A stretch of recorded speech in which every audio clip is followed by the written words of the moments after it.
Okay, well, I think I'll just go ahead and get started with the introduction, and I'm sure other people will join along as we get going.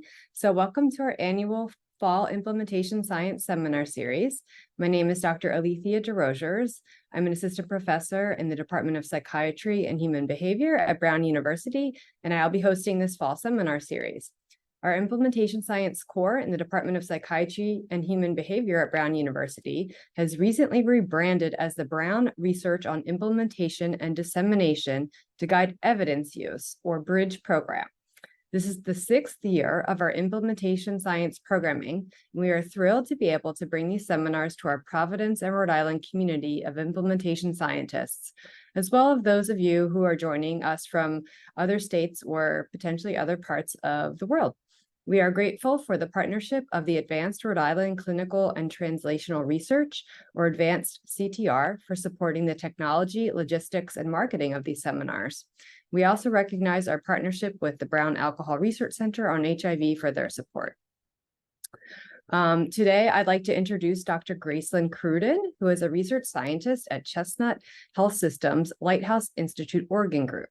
Her research leverages system science, decision science, and implementation science to develop tools, processes, and partnerships to implement evidence-informed programs and policies.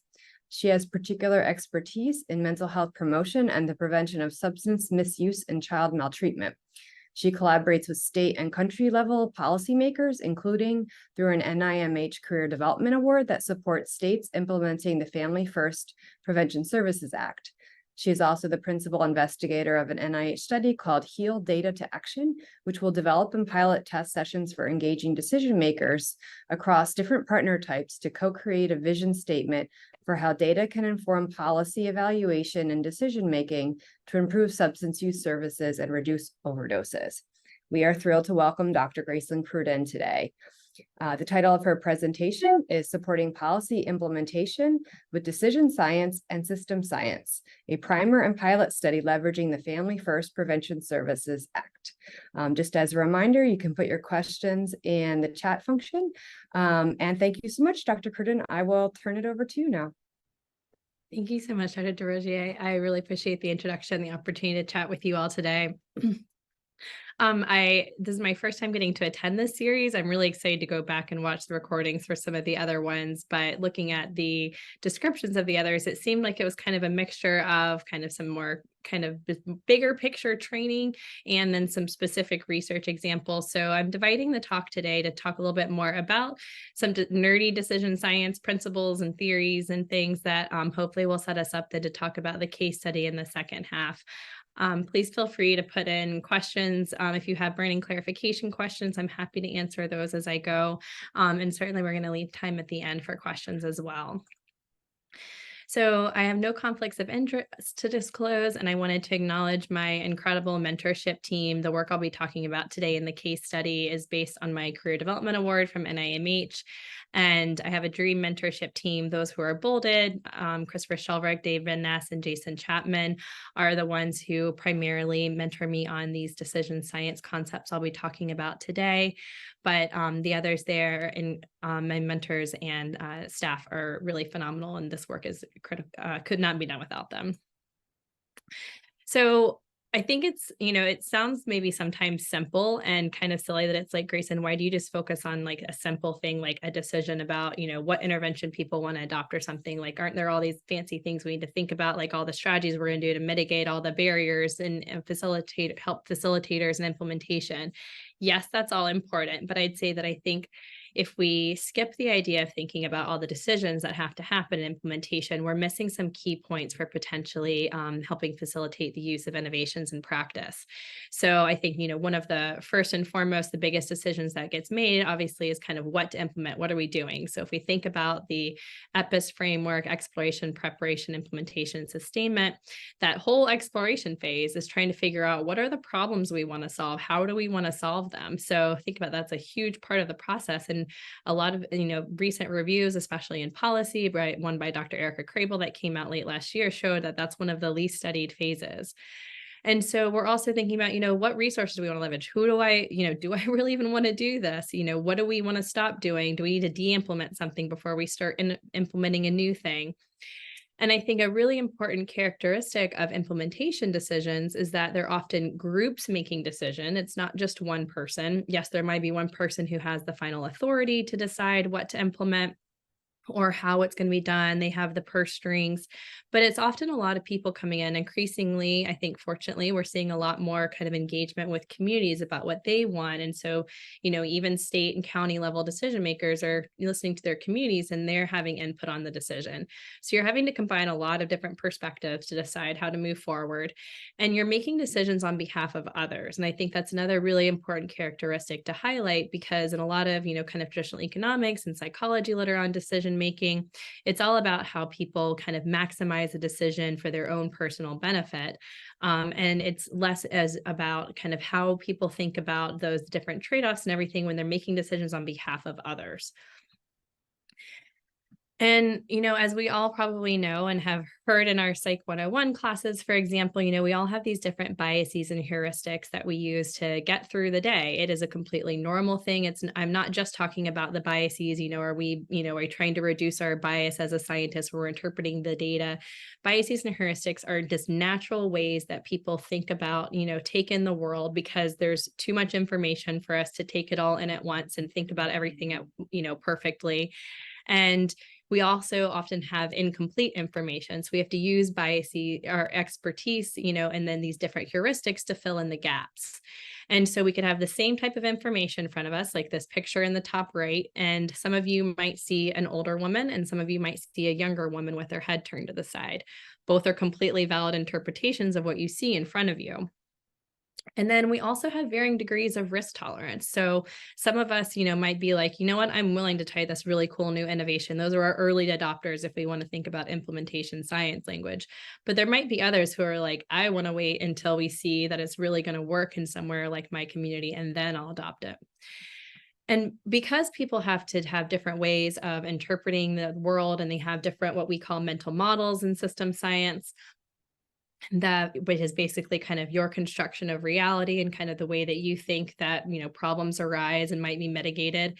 People have different perspectives about how to interact with the problem. So I might think that I need to push on the system over here to improve something, but you might be pushing over here. And so we actually are working against each other when we want to do the same thing, but we haven't come together to really understand the problem, understand the solutions that we might move forward, and we have policy resistance or fixes that fail. And so these biases shape our decisions. We have biases that tell us, I have, some prior information in here, and I have only a little bit of information that to tell me what might be different this time. And so you say, well, similar approaches have never worked in the past. I don't want to do that. And we see that in implementation science. We see communities that have felt burned by innovations that didn't go well and that they felt like didn't fit them. And so they're like, I'm not up for a big risk again. And so you're not just that's a huge kind of historical knowledge that we might have to be dealing with when we're thinking about the decision to adopt a new intervention with that community. Thinking about something like, I know intervention A has better evidence, but, I think intervention B will be just as good. We just kind of take in the part of information that makes sense. We might have come in with some priors about like, I've heard of intervention B, my friend implemented that in their healthcare system. I think that one will be pretty good. We also have the increasing problem, obviously, in science of people saying they don't understand or trust the evidence. They're just going to ignore it. We can also think about the idea of like, there's too much risk associated with something, but or not enough, there's not that much risk. We kind of overestimate how much we think we can mitigate any challenges. And so we're like, yeah, it's fine. Like that, the evidence may say that that's probably not really the best way to go, but I think we can do it in our community. So you can see how this, and eventually the way the evidence gets presented could really change the way that people are deciding how to move forward. So just as a little exercise, you can either answer to yourself or in the chat would be great too. So if you look at these two interventions, which program do you think that you would be more likely to adopt then if you're a decision maker, let's say in a healthcare system? So in program A, 200 people will be saved if you go that route. In program B, there's a 1/3 probability that 600 people will be saved and a 2/3 probability that no people will be saved. There's not necessarily a right or wrong answer. It's just your preference. So don't be shy. I'll give you just another moment to check it out.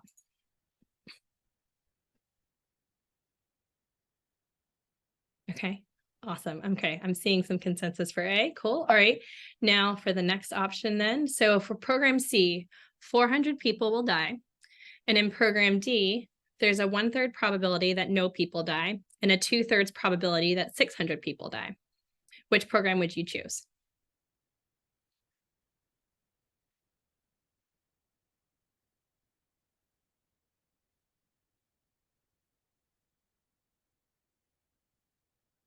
Okay, I'm seeing some consensus for D. Yeah.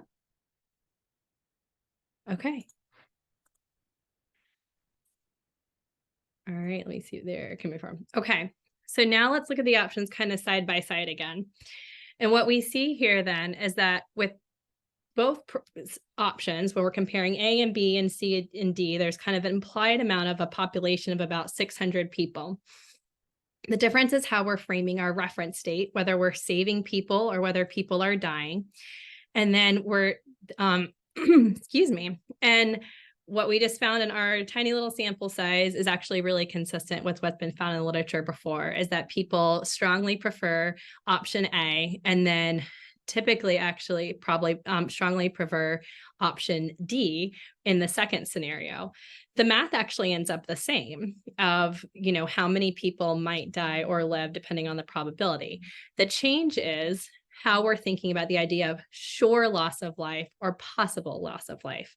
So again, this wasn't a right or wrong answer saying you did anything right or wrong by picking one option or the other. It's just saying of like how we think about our risk tolerance. And so I think this is a really nice example of when we're talking about disseminating evidence to decision makers and we want them to adopt our new intervention and we want them to think about like how great and shiny it is, some very simple language changes in the way that we're referencing the status quo and what might happen or might not happen has really big implications for how they might be willing to adopt the intervention or not.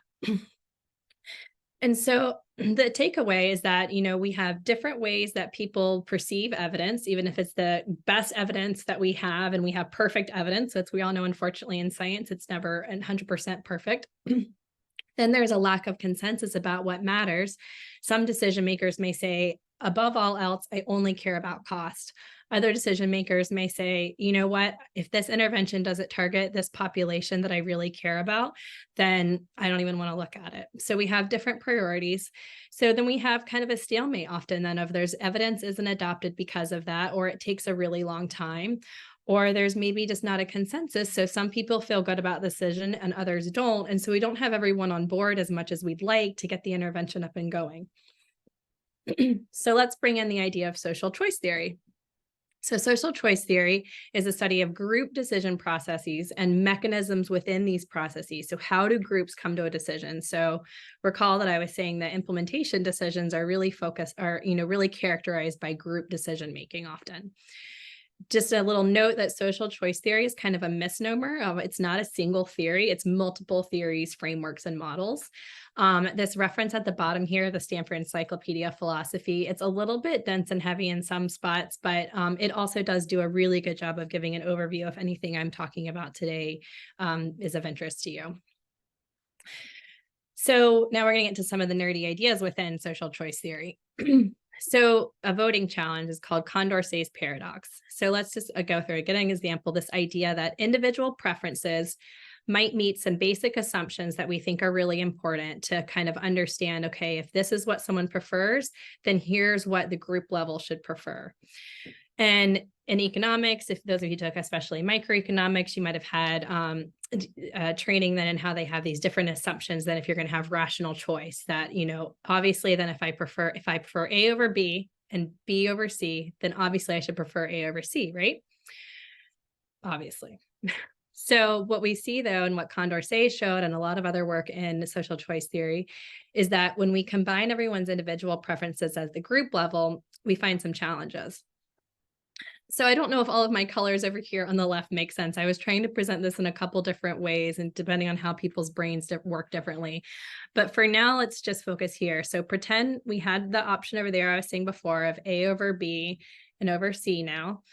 And then we also have people preferring B over C. So let's look right here though. So we say, if I prefer C over A, Okay, now how do I feel about B? Well, I prefer B over C.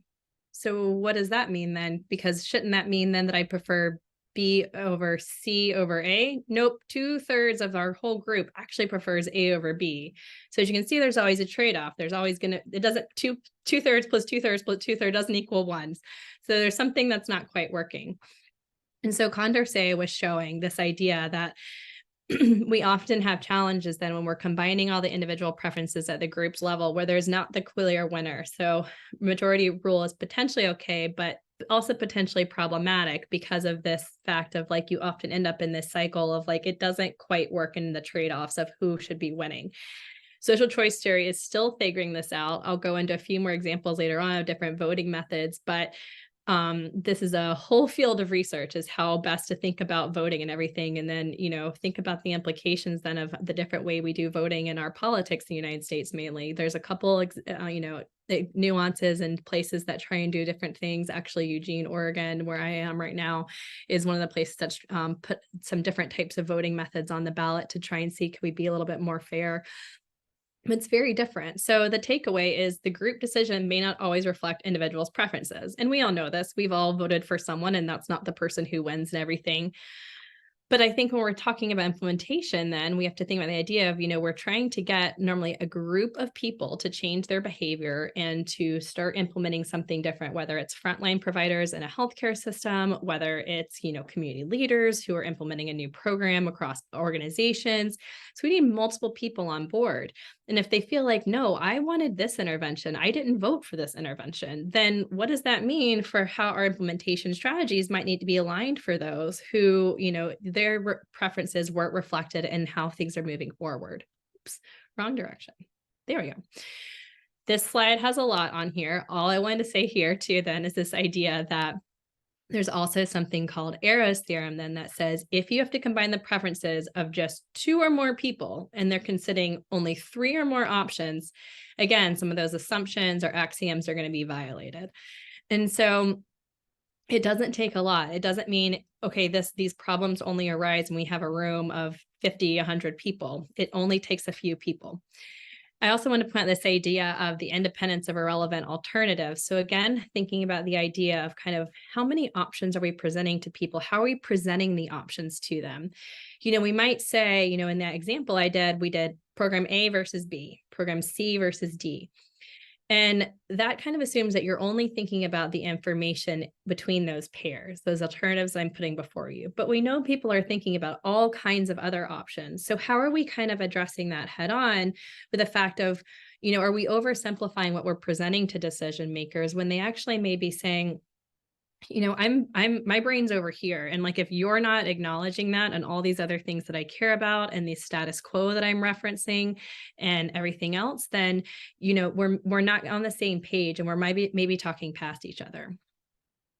This is just kind of the idea of that I was alluding to a few moments ago about there's a lot of different types of voting that have kind of been proposed of saying, well, this majority voting thing doesn't really work. So what else can we do? So maybe we do rating-based voting then, instead of just having people say, what's my top choice, 1, 2, 3, we do a rating then of like 4 out of 5 stars, 3 out of 5 stars. The star voting then is something, it's literally called star voting for a visual ballot then. And that's something that's been proposed for certain types of local governments in particular. There's something called highest median then, when we have ties are broken based on the proportion of candidates voting below or above the median, depending on the way that you do it. And many more. And I just bring these up as an example of, think about all the different ways that we're seeing in the literature right now for implementation science of how we, prioritize implementation strategies, maybe in an engaged way with our partners. And so maybe we have people just prioritize their first, second, and third favorite, or however it is. Just maybe think about these ways then of kind of whose preferences maybe are still being left out if we're only doing kind of a priority-based voting system. I'm sorry, I hope you don't hear those alerts in my background.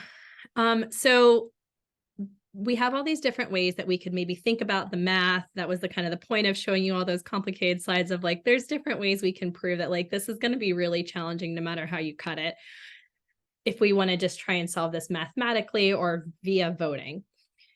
What I'd say that my work is trying to do, and a lot of other types of work, especially in system science and in certain types of decision science, such as the methods I'll be talking about in a few moments, is the idea of, well, what if we actually just align people's mental models first, spend a little more time up front on that part of the process before we even get to the voting. So we're not as focused on just figuring out the best way to kind of extract everyone's preferences and figure out what the best, option is based on how everyone voted. But let's try and see if we can all come to some shared understanding of the problems we're trying to solve first, because then evidence has shown in, again, system science and decision science, that if we can get people to have a shared understanding or mental model of the problems they're trying to solve, they're more likely to have a shared understanding of kind of the types of options that, they are at their hands to be, excuse me, to intervene upon the system and hopefully affect change in the way as intended. Sorry, there you go. So I wanted to bring up this idea now then of evidence-informed decision-making. So this is the language I use in my work, and I'd say increasing a lot of my colleagues too then. Sheldrick et al. Have a great paper on this too that I've linked in these slides as well. And the idea from evidence-based medicine then from, years and years ago is this idea of like, okay, well, people have, research evidence, and then obviously then they'll make good decisions, right? If they just have the best evidence. And I think we implicitly assume this quite a bit in implementation science, of that if we just get better evidence out there, if we just find the right implementation strategy, then people are going to make the right decisions. We know that's not necessarily what happens. And again, that's why we're kind of, I think there's more and more of us who are kind of like, well, what's going on in that whole decision-making process? And the idea with evidence-informed decision-making is there's actually a continuum then of actually good decisions are kind of, they rest on a three-legged stool, and we have to keep it stool balanced. Of there's evidence, but then decision makers also have their own values and preferences. And again, remember in implementation science, we're making decisions on behalf of others. So there's the value and preferences that we perceive our constituents to have, for example. And then I have my own expertise and judgment. I know what's worked in my community or not. I know the conversations we've had for years and years and years. And I know that this intervention is a no-go because of whatever reason.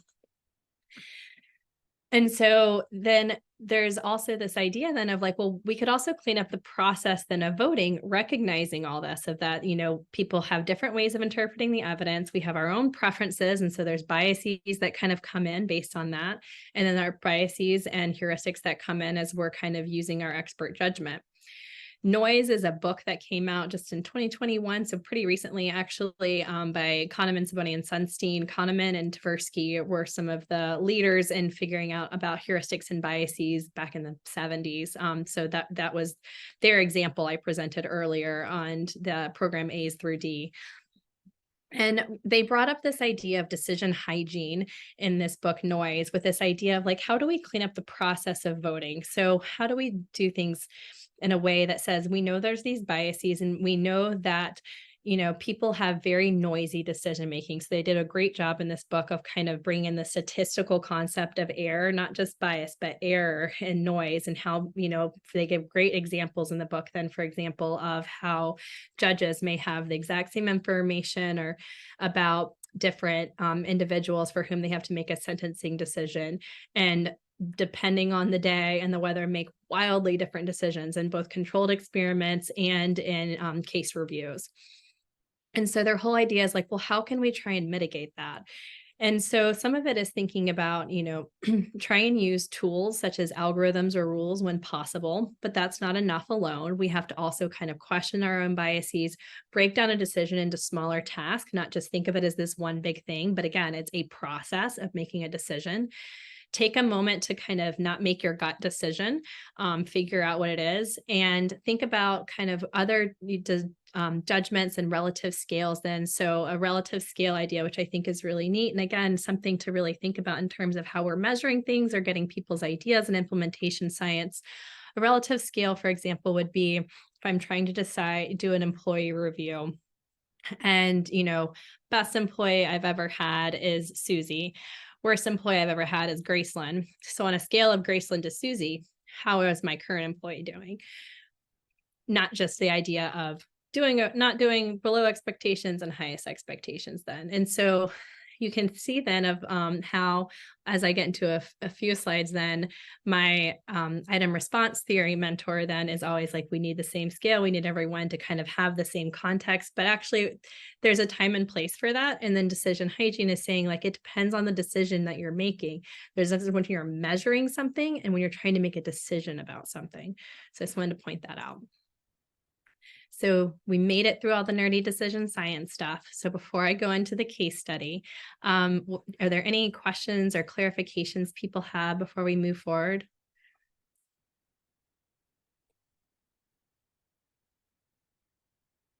I'm not seeing anything in the chat, so okay. All right, so for the case study then, I'm going to be telling you about a series of projects then where I've been developing and pilot testing a socio-technical approach, which sounds really fancy, but I'll break it down for you because it's not, to support policy implementation. And the example today specifically is about state level implementation of a federal policy. So the federal policy is the Family First Prevention Services Act. The goal of this act, it was passed in 2018 to everyone's surprise, pretty much. It was a landmark amount of money and a shift in how services were funded to prevent child maltreatment, basically, but more specifically to prevent child removal from the home due to child maltreatment and increase permanency of place. So it funded prevention services for children and families, such as substance use and mental health treatment for parents, parenting, et cetera. The policy kind of indirectly decided which EBP should be implemented. They created a whole new evidence-based program registry just for this policy. So you might be familiar with other registries. SAMHSA used to have NREP, Blueprints for Healthy Youth Development, California Evidence-Based Clearinghouse for Child Welfare. There was already a child welfare clearinghouse for evidence-based programs. They created another one for this policy. That's a whole other implementation science discussion, I think. But they said, okay, well, states, you have to tell us if you want to implement this policy. They don't have to take it up. If you want to implement this policy and get federal funding for evidence-based interventions, you have to pick from this set of programs, and we're only going to support the ones that are decided to be well supported, so the highest level of evidence. The registry developed over time. People with very strong arguments have arguments on each side of whether they agree with the way that an intervention are decided to be well supported or not. It lends towards not acknowledging implementation in real world trials. So again, that's another implementation thing, but I think there's it's obviously a really nice then opportunity to say, like, what's the decision making happening at the state level to say, do we want to implement the interventions that we could to prevent child maltreatment? Do we want to leave money on the table? How do we move forward? And states had to make state plans that detailed their logic for which interventions they wanted to implement over the next 5 years and 5-year prevention plans. So it's a gold mine for decision nerds like me. And you see in those prevention plans that states are considering the trade-offs of like, well, if we do this intervention, we can't do this intervention. We have limited information. We don't know if this evidence, if this intervention was mainly tested in other urban contexts. We're a primarily, rural-based state. We've already been implementing this intervention, so we actually just kind of want to scale it up. So again, think about those preferences and heuristics I was talking about earlier. And then they have their own values and norms. They say, you know what, we actually really care about this population that's not in our continuum of services yet. And so we want an intervention to fulfill that.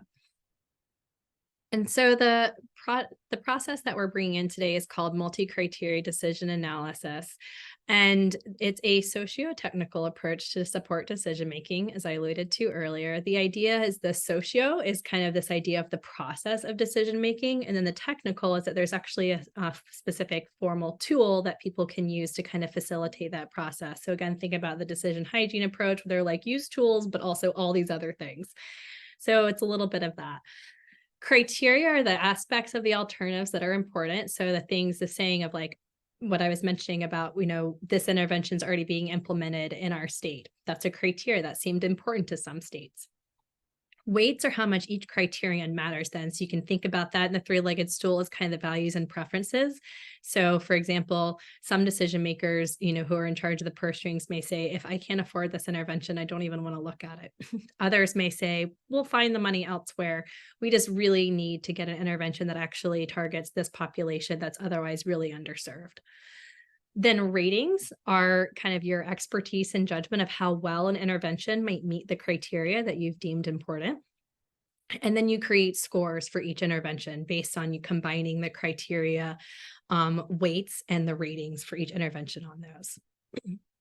So in our prior work, by basically my dissertation, we developed some criteria by talking to decision makers at the state and county levels who worked in child maltreatment. This policy actually got passed like right as I was starting my dissertation. So that was really fortunate in terms of giving me something to kind of anchor onto. But we did try to develop the criteria to be not specific to child maltreatment prevention or this policy, but more generalizable. Basically, we just did a process then where we talk with our community experts, kind of how they make decisions. Then we mapped it onto the RE-AIM framework, so an evaluation framework for implementation to say like, okay, if we retrospectively want to understand whether the intervention actually was the right fit for the community, and that was kind of the best decision for them given the information they had at the time, are we thinking across all the different RE-AIM dimensions? We added a few criteria at that point, took it back to our partners. They added some more. And then we did a pilot that I'll be presenting a few results from, in which we further refined the criteria. Just a moment. Sorry, I'm going to cough. I'm going to mute myself. Okay. So we worked with 11 policymakers at the state and county levels in one southeastern state to do that small pilot then, that next phase then. So we developed the criteria and the weights with one set of policymakers. Then we tested it with a second set. They were given 3 evidence-based programs for child maltreatment prevention to consider. They were all given the same EBP descriptions from different existing evidence-based registries. The one for Family First wasn't up yet. And the same decision vignette of if you had $3 million and we're implementing this in your community. We asked them to do a gut ranking of just, okay, you've read about these 3 interventions. Which ones would you do? And which would be your priorities? 1, 2, 3. So that rank-based voting method we were talking about earlier.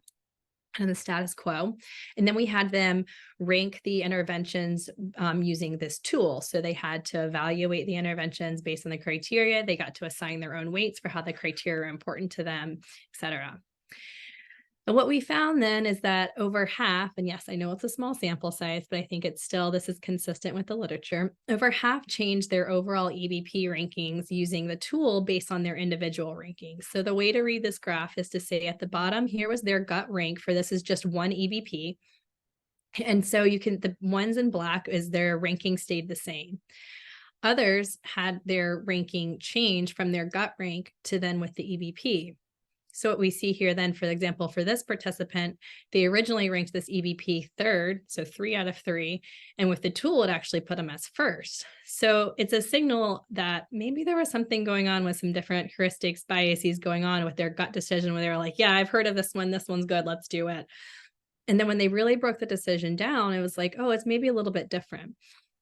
And one thing I want to emphasize is that going back to the idea of this as a socio-technical approach, this isn't meant to be a predictive tool of the intervention rankings that come out from the tool are the ones that you should implement, that if it's number 1, you obviously should adopt that. But it is hopefully meant to give you pause and say, oh, maybe I actually do need to take a step back and think about which intervention I think is the best one for my community based on these criteria that I said were the most important to me. And the other way that it's helpful is that it can help you understand where you diverge or converge with the others in your group. So here we're looking at all 3 EBPs, those are the lines, and these were the criteria in the original pilot testing before we revised the criteria and added some more. The ones with the stars are the ones that were weighted the highest. And so to no surprise, you know, who the program targets, whether it's going to have a good balance of cost benefit, whether there's a strong evidence base, whether there's implementation support available. Those were things that were really important. And we see for some of these, there's really no difference between the programs. But then we see the programs start coming apart here. And I think this is really helpful because I think we've all been in rooms. I certainly have, where people are just brainstorming and they're saying their favorite things, their least favorite things about a potential solution or idea. And we're all over the place. And it takes a really long time to be like, okay, where are we really disagreeing? Where are we really agreeing? Like, where can we just kind of put that part of the conversation aside and move forward?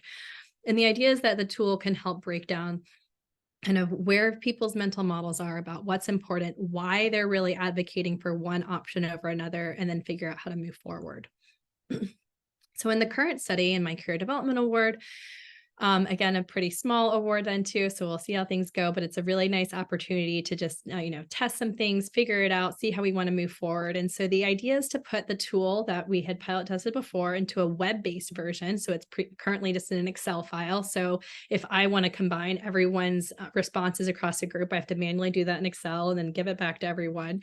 So we want to put in a web-based version using our Shiny to allow people to complete it as a group in real time and see their group results. And so see how what I said compares to everyone else's.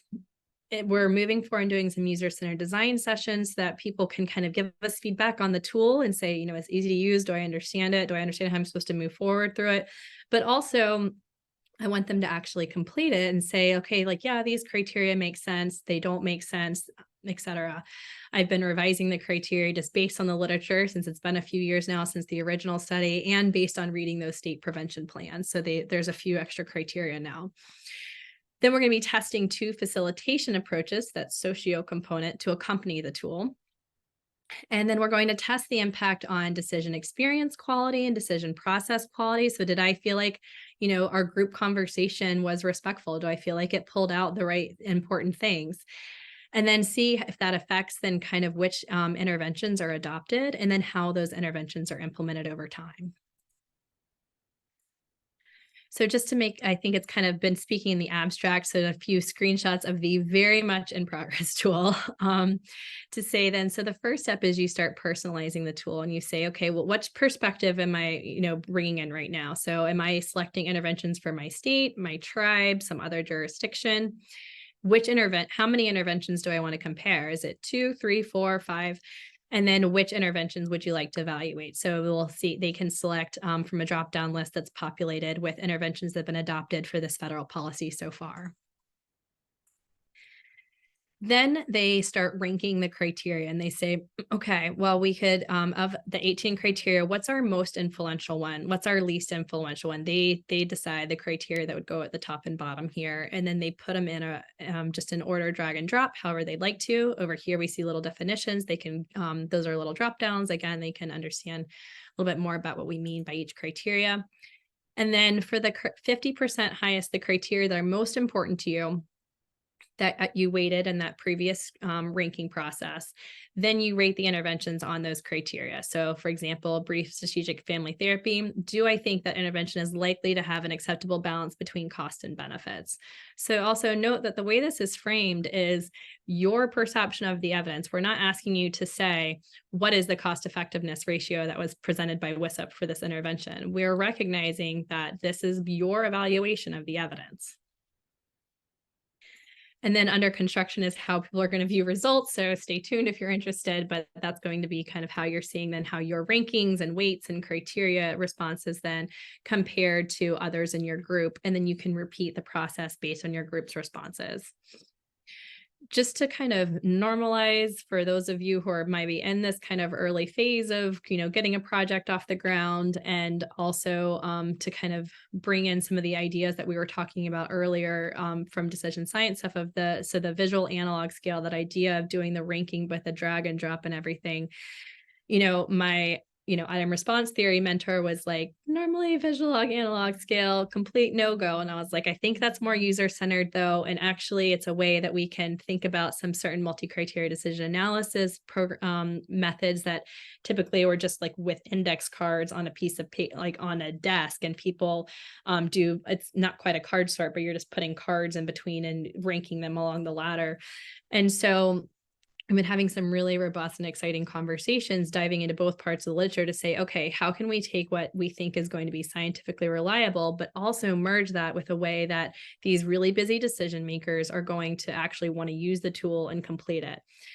Same idea then of saying, okay, if we're going to let them do these ordinal rankings where they're just putting one criterion after the other, how are we going to transform that to do numerical weights, to do those calculations at the end and get those intervention rankings? And then again, visualizing results. So think about the decision hygiene part. So we're doing the part then where it says, let people make their individual decisions and compare to others. But then when we think about the different heuristics and biases that are out there, kind of what are we anchoring them to? Kind of what are we showing them as the most important, because they're going to look at these graphs or figures, whatever we do, very quickly. and what biases might we be kind of perpetuating in terms of how they're interpreting the evidence we're presenting back to them, and then what might make it more approachable. So the next steps are the user testing. And then after the tools refine them through a few rounds of user testing, doing a randomized controlled trial of 2 facilitation interventions, the live and automated approaches that I mentioned earlier. Both approaches are based in engaged system science method known as group model building.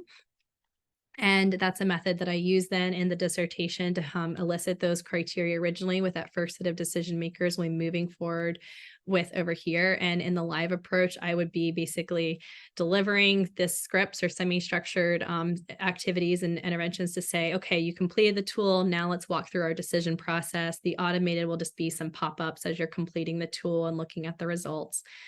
Our outcomes are kind of some more typical implementation outcomes around acceptability, appropriateness, feasibility. But I wanted to point out here that it's both of the interventions that are adopted or considered through the tool. So do we change kind of how acceptable or appropriate we think an intervention is before the tool versus after the tool? And then how much do you like then our MCDA tool and then the processes that we're using to help you use it? So that was the main part of my talk. I wanted to make sure to leave at least some time for discussion. And please feel free to email me. Our website is also getting going and hopefully should be up in a few weeks. And I'll be happy to post slides there. And there's a little bit more about our ongoing projects. I do have a few extra slides on system science if we want to get down that route, but let's maybe save those for only if we have time. Thank you all so much for coming, though. I really appreciate it. Thank you so much, Dr. Cruden. So we can see if we get some questions in the chat, and maybe while people are thinking about what questions they might want to ask, I can get us started. I'm actually, well, first of all, this is really amazing work. And I can really see as you walked us through this, how this type of tool really could help people possibly be more aware of some of their biases, as well as kind of come to more of a consensus about kind of which program or policy to select based on, you know, a few different sets of not just criteria, but a few different types of like rankings to not just think about, okay, what is the best, but to break it down more. This takes some time. So I guess I was wondering if you could talk more about your experiences trying to engage policy makers or anybody who might, a practitioner or anyone else who might be an end user of this tool, and kind of any, you know, challenges or successes getting buy-in, just what the experience was like. And then I'm also curious if there was something more controversial in terms of a policy or a program, you know, just what your thoughts are about how this would play out using this tool. That's both really great questions. So, and I feel like I don't have satisfying answers for either. So for the first one, the challenges in getting to use, I semi-joke, but I mean, it's really only a semi-joke that I think I've been benefiting so far from being an early career person, and found that often like people who are in these different types of decision-making positions, for example, are very busy, but then they're also like, oh, I'll support someone early career and stuff. So it's hard to get people's, you know, schedule. They're very busy, but mainly I've been trying to get them used in the context of pilot studies. So it's like, hey, I need you for 1 hour just to get feedback or something. And in those sessions, then they've said, oh, I do think this would be useful, et cetera, et cetera. But we haven't used it in a real time, like you are making a decision. Can you use this tool in your decision-making process? And that's something that we'll be finding out in that randomized controlled trial part then of like, how could this even fit into their decision-making? The tool itself, depending on how many interventions you're ranking, rating the interventions doesn't take that long in the previous parts. Doing your ranking process of the different criteria is actually what took the longest before. And so that's why I've spent so much time digging in the literature of like, how can I make that part easy and intuitive? And in the original process, people had to actually assign numbers to their weights and everything else. And that was really time consuming.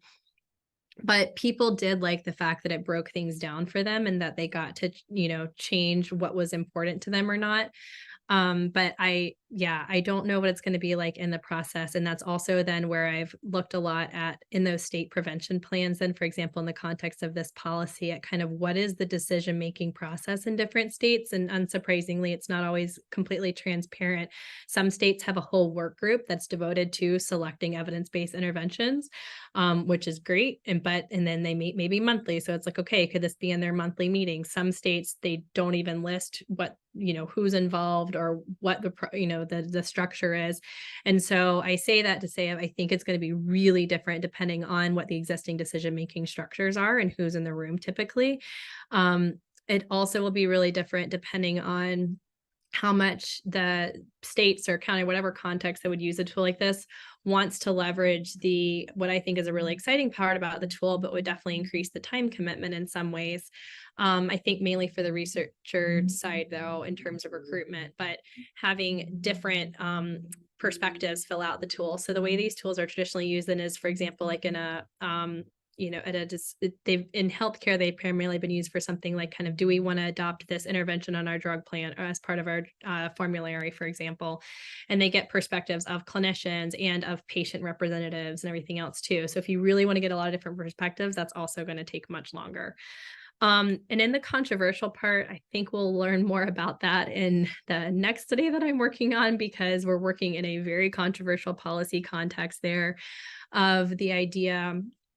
In Oregon, then many of you may have heard about it, but Oregon was the first in the nation to pass a policy that decriminalized simple possession or the possession of small amounts of substances for personal consumption. It's a very controversial policy. And for that one, actually, we are emphasizing the socio part and not the technical part. We're spending, we have a 4-session design that we're coming up with that's literally just getting people to talk first before they would even do something like use a tool to decide what they would want to do, even just look at some kind of data. Then we're actually not even getting to a decision tool in that program, because I think that there's so much that needs to happen with the mental model alignment and getting people on the same page. And that's then but we're also using a semi-structured process with using some group model building scripts and liberating structures to kind of say then we're not just going to have it be one big free-flowing discussion, but using processes that have been shown, in the evidence over the past, I guess, 50 years now, group model building's been around, to say, how do we give everyone time to share their thoughts, put their ideas down, understand, do we have the same vision of what we're even trying to achieve? Because sometimes there's so many assumptions that happen, and that's why people talk past each other so much. And there's often a lot more similarities than not. So I think when there's a controversial policy or decision to be made, spending that time up front on that social facilitation part and that decision hygiene, kind of that part of the decision hygiene, is absolutely where I'd recommend spending my time.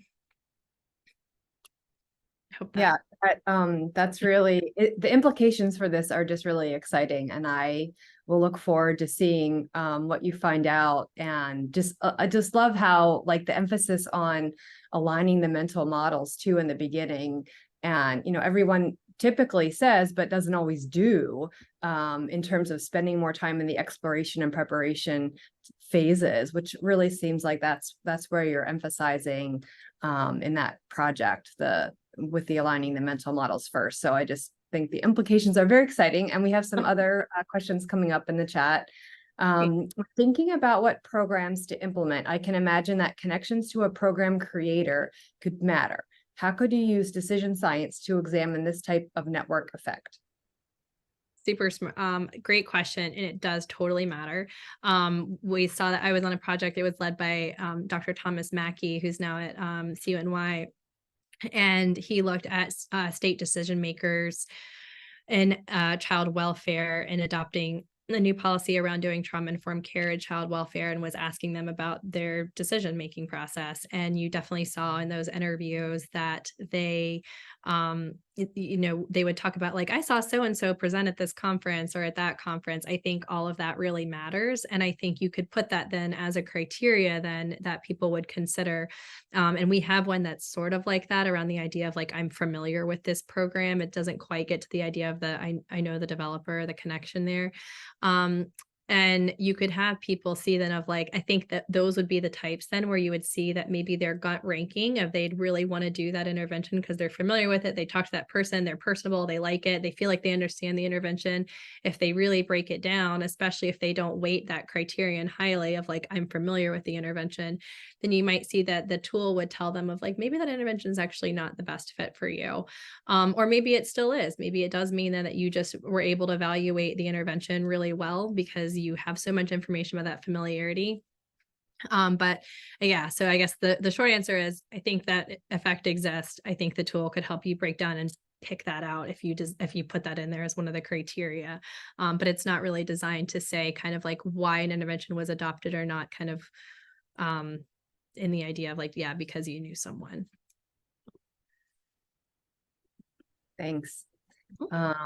Yeah, so I can see how there could be like many spin-offs, even though that's not what the tool is used for right now. We have another comment and question. This project is awesome. How do you see this decision tool being disseminated after this study? And do folks need training to facilitate using the tool? Really great questions also. So one of my mentors, Lindsay Zimmerman, who's fantastic, is really big on open science. And so we've talked about the idea of open science the whole time developing the tool. And I wrote a lot of that into actually my training plan as I want to figure out how to make the tool available with open science in a sustainable way. So we're developing it in R Shiny then, and it would be done in any analyses and would also be done in R then, so we could actually just post our code. We're going to be starting it. We have a GitHub we're starting. I haven't published it yet. That would have the code then if people wanted to kind of understand then the tool and everything too. My goal is that the tool would be available free of use or free of charge online if I can figure out a way just to kind of keep up charges for the web website domain and SSL certificates, things like that. And then when it comes to getting training and how to use the tool, that's where I'm really interested.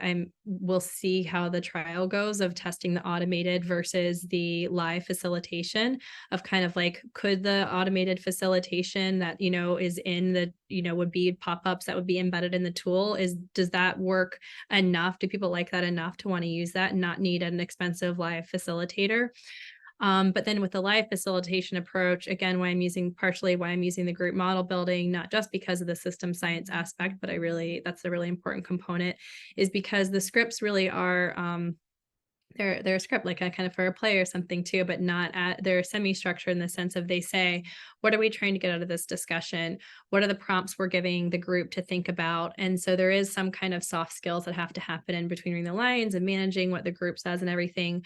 But in my ideal world, I would be able to have some kind of manualized facilitation protocol that could also be made available, because I think, it just kind of, if something helps, I want to make it available. And I also really am big on our implementation strategies being clearly operationalized and disseminated, because I think oftentimes, and for example, we say something like conduct local group consensus discussion, and for thinking about the ERIC strategy example, and that's great. But then how was that done? If we take that researcher out who conducted that local consensus discussion, how are any of the rest of us going to get to do it? And so as much as I can try and make semi-structured manualized, I'm going to try to, but we'll see how that goes.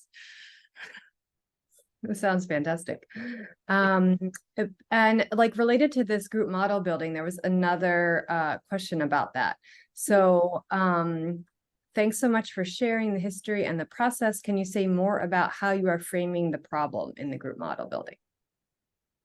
Oh, that's a great question.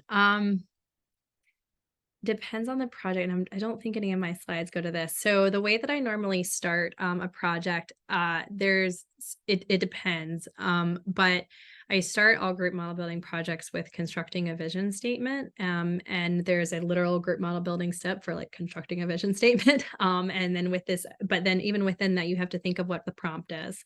And so I think then it depends then on the group. So in this trial, then we're going to be that's why it's helpful to have a real world policy happening and real world decision making. So some states are getting ready to revisit their 5-year plans. So for example, we would say, what the states already had to in their 5-year plans say what their vision statement was before, of like, why are they adopting interventions, what do they want to do. So I'm going to try and use their language as much as possible and say, like, if we're going to adopt different interventions, or if we're going to keep the ones that we have, given your own vision statement, what do we want to move forward with. But then also there's another script called Hopes and Fears that can get used in a lot of different ways throughout a group model building process. But I really like using it at the beginning too, as do a lot of others, to say, like, okay, if in 5 years we've been implementing a program, like, what do you really hope happens? And what are you afraid happens? And what you hear when people's response is that they kind of construct their own kind of problem statement in that sense, then, of saying, of like, I don't want to see any more kids removed from the home. Like, that's the problem statement then that you want everyone to keep orienting to, and they're thinking about which intervention do we want to adopt to keep kids getting removed from the home. So we basically, try to use everyone's language as much as you can, but there's definitely a little bit of art, to be fair, of like how you design the props then even within those scripts to do so. That's making me think of, so I mean, it must have been a good amount of work to even develop these scripts. We only have a couple of minutes left, but I'm wondering, have you thought about using any other kind of like AI approaches to sort of aid in like expand it? I mean, I know you're kind of in the beginning of a lot of these, and you'll learn a lot more in the RCT, but I was just wondering if you thought about using other types of tools for some of this. Yeah, I haven't. I've mainly been leveraging the great work that's come before me then. So there's something called Scriptopedia. That's a Wikibooks thing. So it's also open access then, that people in the group model building space have been putting up and then they have even separated by kind of the more evidence-based scripts, the promising scripts, kind of what they're going for then too. So it gives you a starting point for you to tailor from. And then Liberating Structures that I was mentioning also kind of has the same idea then, of they have kind of the structured stuff in there. But idea of like for using AI for the tailoring, I hadn't thought about that. I'm so afraid I'm going to mess with it. I've used AI. So if I did ChatGPT to help with like a title for something so far, that was like as much as I've dipped my toes in, but I like what you're thinking of. Let's make it work for us. Another aspect of the technical, maybe with the Yeah. socio-technical. All right. Well, I don't see any other questions right now in the chat. The recordings will be available. The link is in the chat on our YouTube channel. And thanks so much, everybody, for attending today. Next week, we'll have our last seminar for the fall series, and Dr. Natalie Carmio will present on a project in India entitled Empower, Building the World's Mental Health Workforce, Lessons Learned from the India and the US. So we'll have some global implementation science to conclude our fall seminar series. So thanks again, everyone. And thanks, Dr. Cruden. And we'll see you next week, we hope. Thanks for having me.